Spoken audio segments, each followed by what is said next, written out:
9 years ago, Renate Barnard and 6 other candidates applied for a position at the South African Police Service.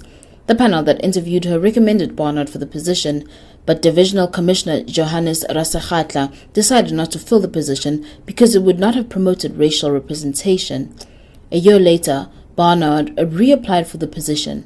This time, the Divisional Commissioner approved the recommendation.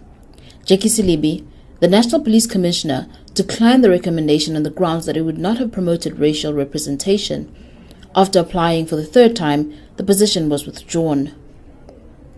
If they would have appointed any of the African people that was on the panel as well, that was recommended by the panel, then I would never have lodged the grievance, never ever, because I am on the Equity Committee. I know about equity. I do understand there's a need for affirmative action, despite the fact that they are African females. Some of them don't get the positions, and then I don't understand where equity comes in, and especially the older people that was really disadvantaged in the previous regime. They don't get to get any payback, which is affirmative action is actually meant for them as well. Solidarity says it does not see itself as being against affirmative action, but against the way it is being implemented.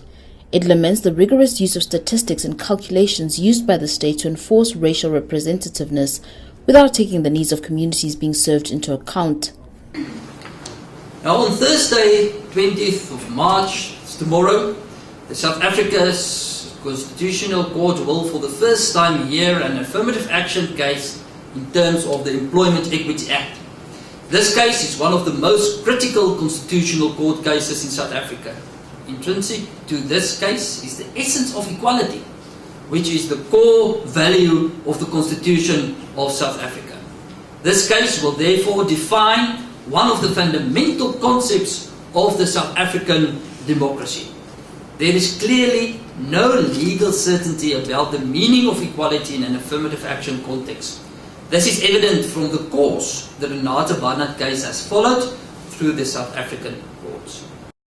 Should the appeal at the Constitutional Court fail, Solidarity says it will study the judgment and decide whether or not to take it to the International Labour Organization. I'm Zuki Sazimela reporting for Business Day and Financial Mail.